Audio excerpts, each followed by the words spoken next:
Good morning. Today we will discuss regarding electro-pneumatic control. Electro-pneumatic is now commonly used in many areas of industrial low-cost automation. They are also used extensively in production, assembly, pharmaceutical, chemical, and packaging systems. There is a significant change in control systems. Relays have increasingly been replaced by the programmable logic controllers in order to meet the growing demand for more flexible automation. Electro-pneumatic control consists of electrical control systems operating pneumatic power systems. In this, solenoid valves are used as interface between the electrical and pneumatic systems. Devices like limit switches and proximity sensors are used as feedback elements. Electro-pneumatic control integrates pneumatic and electrical technologies, is more widely used for large applications. In electro-pneumatics, the signal medium is the electrical signal, either AC or DC source is used. Working medium is compressed air. Operating voltages from around 12 volt to 220 volts are often used. The final control valve is activated by solenoid actuation.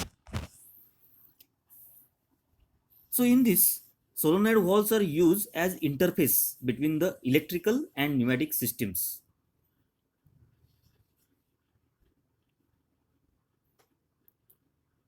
The resetting of the valve is either by spring, that is single solenoid, or using another solenoid, that is double solenoid valve.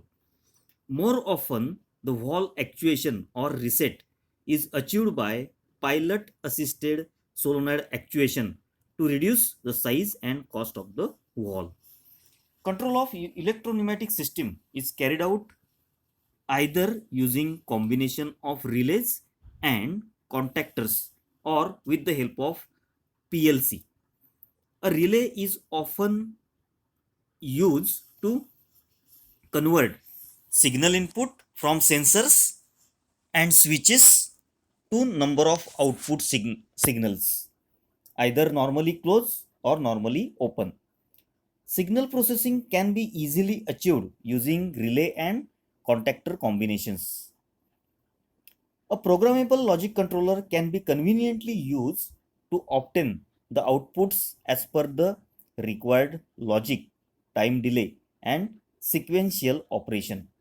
Finally, the output signals are supplied to the solenoids, activating the final control valves, which controls the movement of various cylinders. The greatest advantage of electro-pneumatics is the integration of various types of proximity sensors, that is electrical, and PLC for very effective control. As the signal speed with electrical signal can be much higher, cycle time can be reduced and signal can be conveyed very long distances. So in electro-pneumatic controls, mainly three important steps are involved. First is signal input devices. So signal generation such as switches and contactor, various types of contact and proximity sensors. So these are signal input devices. Then second step is signal processing. It uses a combination of contactors of relay or using programmable logic controllers, that is PLC. And third step is signal outputs. So outputs obtained after processing are used for activation of solenoids, indicators, or audible alarms. So these are the three important steps that are used in a electro-pneumatic control. Basic electrical devices.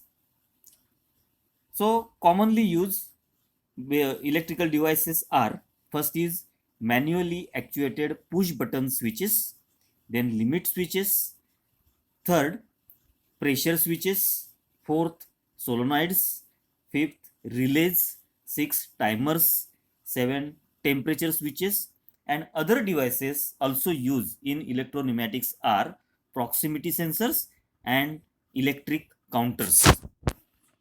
So these are the very important elements used in a electro-pneumatic system. So first is push button switches. A push button is a switch used to close or open an electric control circuit. They are primarily used for starting and stopping of operation of machinery. They also provide manual override when the emergency arises. Push button switches are actuated by pushing the actuator into the housing. This causes a set of contacts to open or close. So push buttons mainly are of two types. First is momentary push button and second maintain contact or detent push button. So momentary push buttons return to their unactuated position when they are released.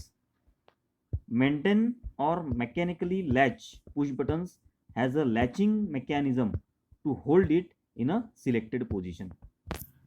The contact of push buttons distinguish according to their function. First is normally open, that is NO type switch, then normally close, that is NC type switch, and third change over, that is CO type switch. So this is regarding push button switches. So this is a diagrams, that is in a top on a in the top of the slide you can see the normally open, that is NO type switch. Then at the middle you can see the normally closed, that is NC type switch, and at the bottom you can see there is a change over, that is CO type switch. Then limit switches.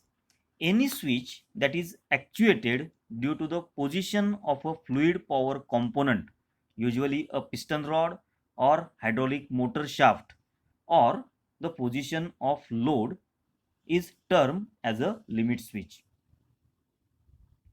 The actuation of a limit switch provides an electrical signal that causes an appropriate system response. So limit switches perform the same function as push button switches. Push buttons are manually actuated, whereas limit switches are mechanically actuated. So there are two types of limit switches depending upon method of actuation of contacts. First is lever actuated contacts and second is spring loaded contacts. In lever type limit switches, the contacts are operated slowly. In spring type limit switches, the contacts are operated rapidly. So figure shows a simplified cross-sectional view of limit switch and its symbol. Then solenoids. So electrically actuated direction control valves form the interface between the two parts of electro-pneumatic system. The most important task of electrically actuated direction control valves include first switching supply air on or off, and second extension and retraction of cylinder drives. So these are the two important tasks of direction control valve. Electrically actuated DCVs are switched with the aid of solenoids. They can be divided into two groups. First is spring return valves only remain in an actuated position as long as current flows through the solenoid. And second, double solenoid valves retain the last switched position even when no current flows through the solenoid. So in the initial position, all solenoids of an electrically actuated direction control valves are de-energized and the solenoids are inactive. A double, a double wall has no clear initial position as it does not have a return spring. The possible voltage levels for solenoid are 12 volt DC, 12 volt AC, 12 volt 50 or 60 hertz, 24 volt 50 or 60 hertz, like like that. Then various symbols. So in a first, you can see the 3 by 2 way single solenoid valve, that is a wall, that is spring return wall. It is a direction control valves. Then second is 3 by 2 way pilot operated single solenoid wall, that is spring return. So you can see on a left hand side there is a pilot and there is a only single solenoid is there, and at the right hand side you can see the spring. So for that it is called, and 3 means 3 means number of ports and 2 means number of positions. So the name of the wall is 3 by 2 way pilot operated single solenoid wall spring return. Then third is 5 by 2 single solenoid wall, it is also a spring return. Then 5 by 2 way double solenoid wall, and last 5 by 2 way pilot operated double solenoid wall. Then relays. A relay is an electromagnetically actuated switch. It is a simple electrical device used for signal processing. Relays are designed to withstand heavy power surges and harsh environmental conditions. When a voltage is applied to the solenoid coil, an electromagnetic field results. This causes the armature to be attracted to the coil core. The armature actuates the relay contacts, either closing or opening them depending on the design. A return spring returns the armature to its initial position when the current to the coil is interrupted. The relay that is shown in the next slide. A large number of control contacts can be incorporated in relays, in contrast to the case of a push button station. Relays are usually designated as K1, K2 and K3, etc. So this is a diagram of or cross-sectional view of relay. So you can see the different elements of the relay. Then time or time delay relays. So timers are required in control systems to effect time delay between work operations. This is possible by delaying the operation of the associated control element through a timer. Most of the timers we use in is electronic timers. So there are two types of time delay.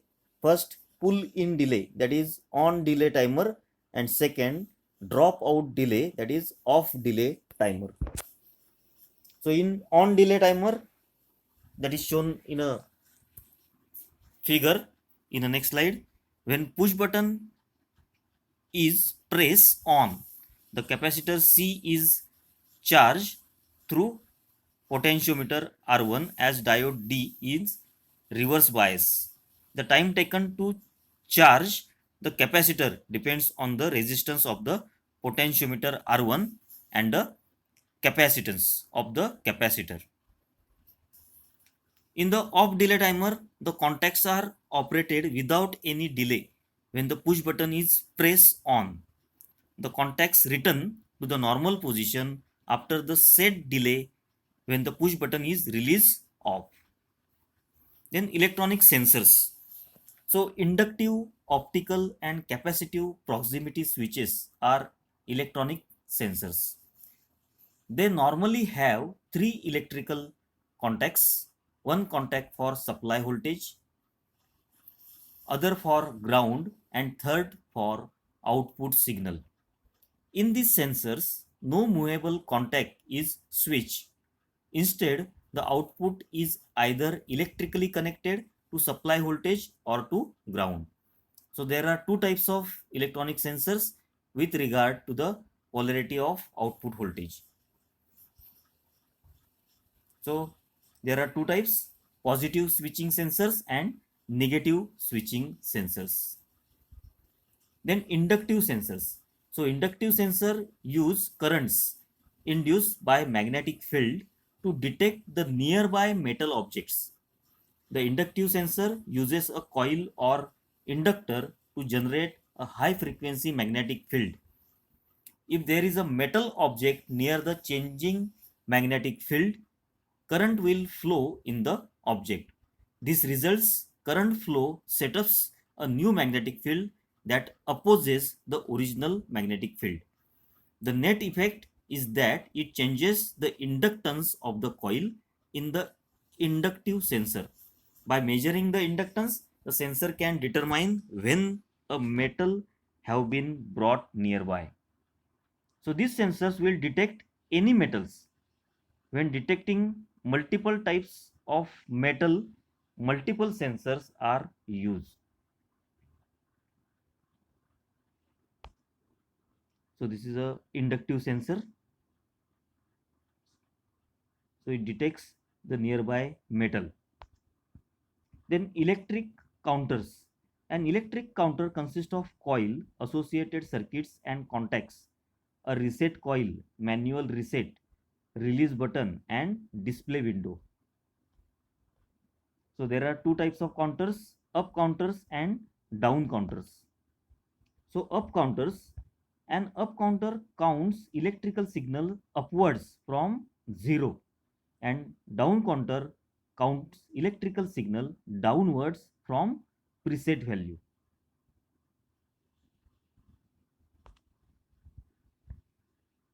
Now we will see electro-pneumatic circuits for single actuator.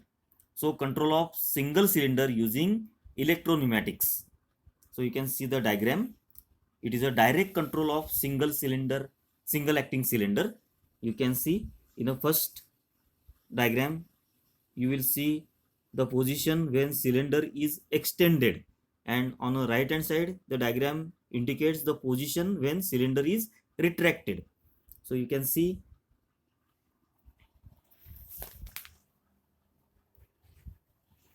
at the top there is a cylinder. It is a spring return, single acting spring return cylinder.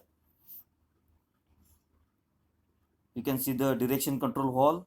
It is a single solenoid spring return 3x2 direction control valve,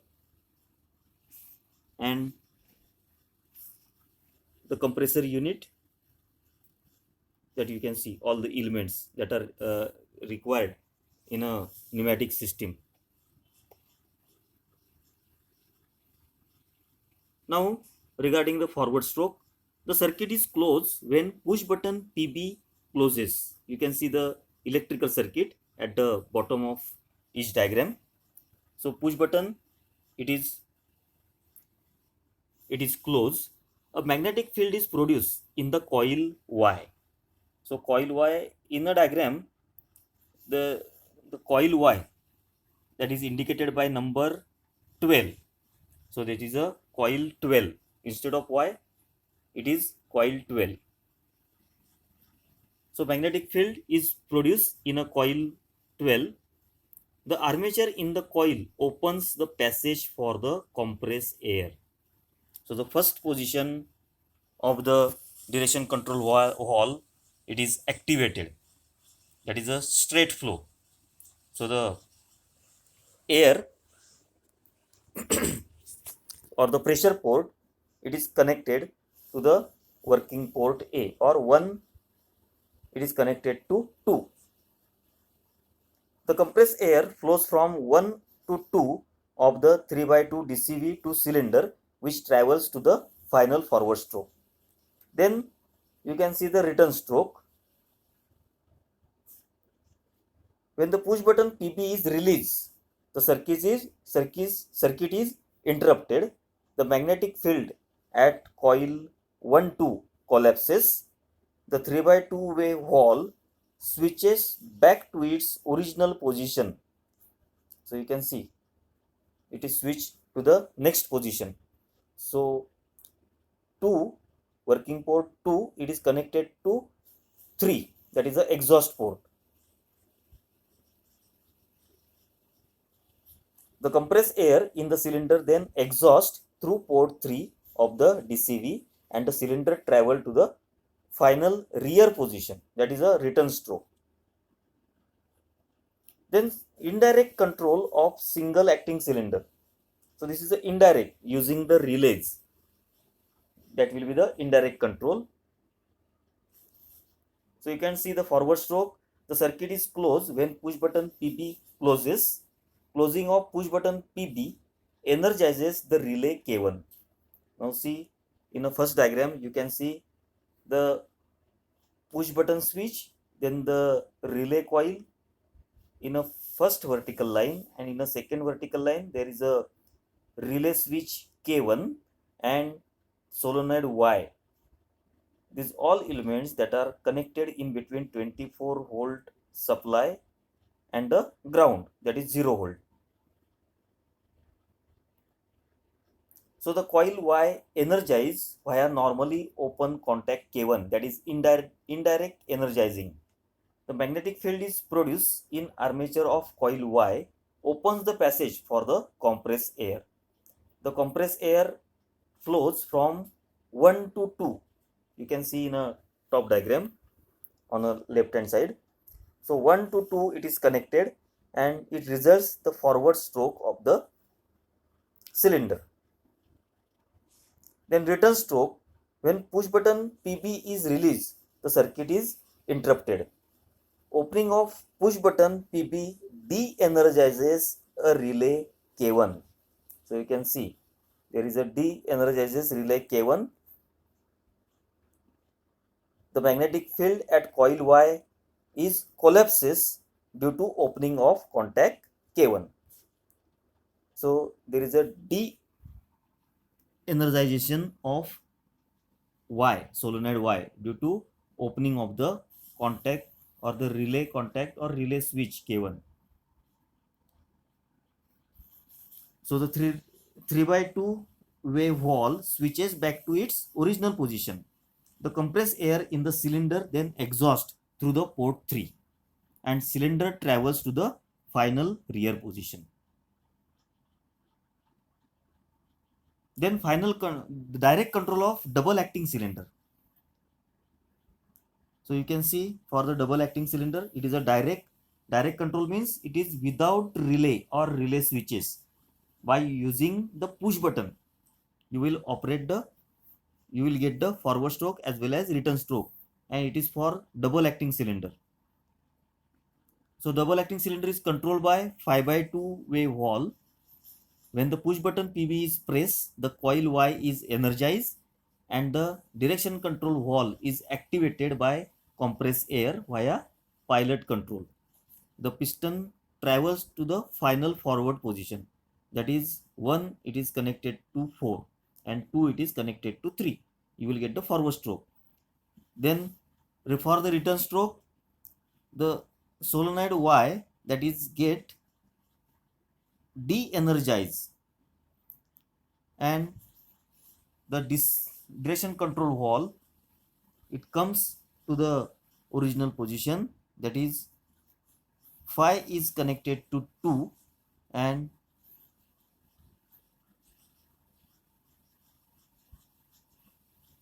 you can see so the compressed air in the cylinder then exhaust through port 5 of the 5x2 DCV, and the cylinder travels to the final rear position, that is the return stroke. Then indirect control of double acting cylinder, you can see the pneumatic circuit and also the electrical circuit for forward stroke as well as return stroke. So the circuit is closed when push button PB closes. closing of push button PB energizes relay K1. The coil Y is energized via normally open contact K1, that is indirect energizing. The magnetic field is produced in the armature of the coil Y, opens the passage for compressed air through internal port. So the compressed air flows from 1 to 4 to the cylinder, which travels to the former. So 1 it is connected to 4, resulting there is a forward stroke. For the return stroke, when the push button PB is released, the circuit is interrupted. So it will de-energizes the relay K1, and the magnetic field at the coil Y that will get collapse due to opening of contact K1. The compressed air in the cylinder then exhausts through port 5, and cylinder travels to the final rear position. So you can see in a diagram. Then indirect control of double acting cylinder. So this is a indirect control that is shown. When push button PB1 is pressed, the coil Y1 is energized and DCV changes over. The piston travels out and remains in a final forward position until a signal is applied to coil Y2. The 5x2 direction control valve will remain in a last position because it is double solenoid valve and has no return spring. Now regarding the return stroke of double acting cylinder, when push button PB1 release and PB2 is pressed, the opening of push button PB1 de-energizes the relay K1.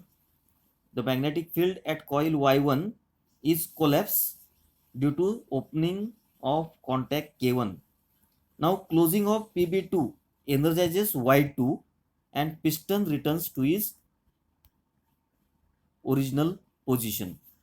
So you can see in a circuit diagram as a result of changeover of 5x2 wave valve. So 5x2 way direction control valve will not switch over if there is an active opposing signal. So this is regarding electro-pneumatic control. Thank you.